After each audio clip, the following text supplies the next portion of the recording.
राधे राधे। राधा रानी की कृपा आप सब पर बनी रहे। ओम नमो भगवते वासुदेवाय नमः। आज हम माघ मास का 16वां अध्याय सुनेंगे। तो चलिए हम अध्याय शुरू करते हैं।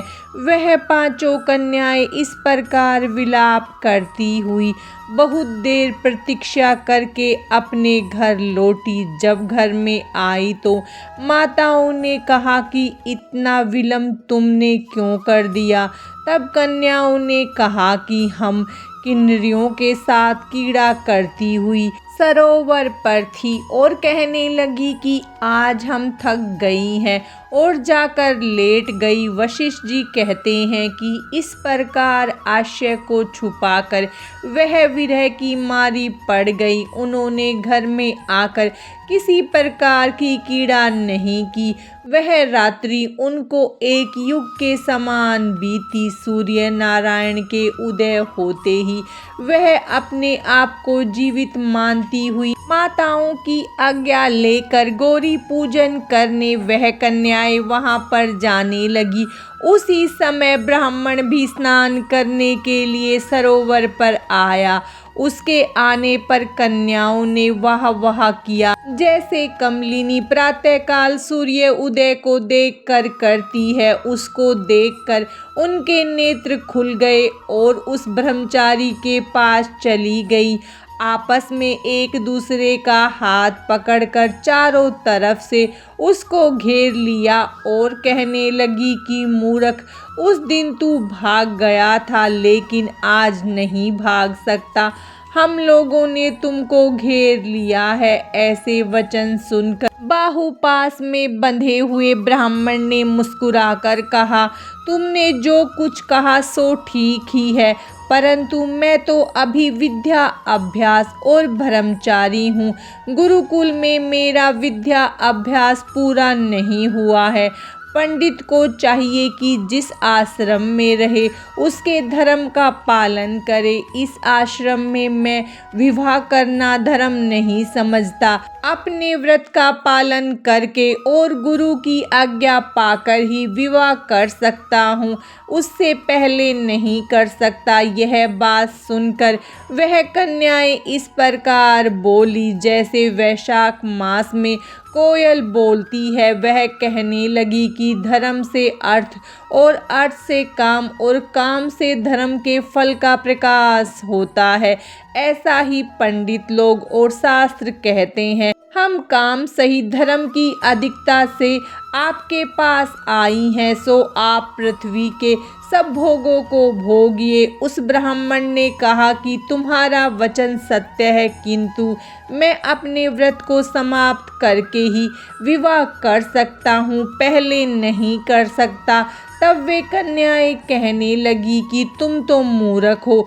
अनोखी औषधि, ब्रह्म बुद्धि और रसायन सिद्धि, अच्छे कुल की सुंदर नारियां तथा मंत्र जिस समय प्राप्त हो उसी समय ही ग्रहण कर लेना चाहिए। कार्य को टालना अच्छा नहीं होता। केवल भाग्य वाले पुरुष ही प्रेम से पूर्ण अच्छे कुल से उत्पन्न स्वयं वर चाहने वाली कन्याओं को प्राप्त होते हैं। कहाँ हम अनोखी नारियां, कहाँ आप तपस्वी बालक। यह बेमेल का मेल मिलाने में विधाता की चतुराई ही है। इस कारण आप हम लोगों के साथ गंधर्व विवाह कर ले। इनके ऐसे वचन सुनकर उस धर्मात्मा ब्राह्मण ने कहा कि व्रती रहकर इस समय विवाह नहीं करूँगा, मैं स्वयंवर की इच्छा नहीं करता। इस प्रकार उसके वचन सुनकर उन्होंने एक दूसरे का हाथ छोड़कर उसको पकड़ लिया।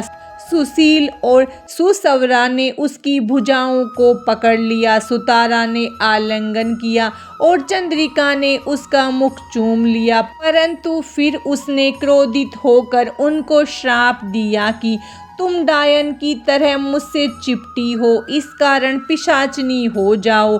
ऐसे श्राप देने पर वह उसको छोड़कर अलग खड़ी हो गई। उन्होंने कहा कि हम निरपराधियों को श्राप क्यों दिया? तुम्हारी इस धर्म ज्ञाता पर धिक्कार है। प्रेम करने वाले से बुराई करने वाले का सुख दोनों लोकों में नष्ट हो जाता है। इसीलिए तुम भी हम लोगों के साथ पिशाच हो जाओ। तब वे आपस में क्रोध से उस सरोवर पर पिशाच पिशाचनी हो गए और बस पिशाच पिशाचनी कठिन शब्दों से चिल्लाते हुए अपने कर्मों को भोगने लगे। वशिष्ठ जी कहने लगे कि हे राजन, इस प्रकार वह पिशाच उस सरोवर के इधर उधर फिरते रहे।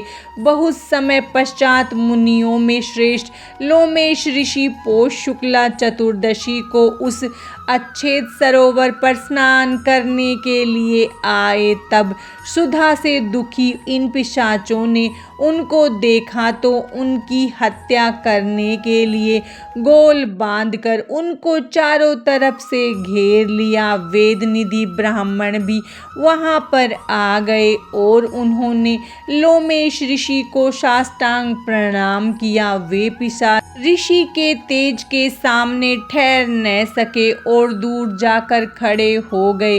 वेदनिधि हाथ जोड़कर लोमेश ऋषि से कहने लगे कि भाग्य से ही ऋषियों के दर्शन होते हैं। फिर उन्होंने गंधर्व कन्याओं और अपने पुत्र का परिचय देकर सब वृतांत सुनाया और कहा कि हे मुनिवर, यह सभी श्राप मोहित होकर आपके सम्मुख खड़े हैं। आज इन बालकों का निस्तारा होगा, जैसे सूर्य उदय से अंधेरे का नाश होता है। वशिष्ठ जी कहने लगे कि पुत्र के दुख से दुखी हुए वेदनिधि ब्राह्मण के ऐसे वचन सुनकर लोमेश ऋषि के नेत्रों में जल भर आया और वेदनिधि से कहने लगे कि मेरे प्रसाद से बालकों को शीघ्र ही स्मृति पैदा हो। मैं उनका धर्म कहता हूँ, जिससे इसका आपस का ज्ञान विलीन हो जाएगा। माघ मास का 16वां अध्याय समाप्तम। भगवान श्री हरि विष्णु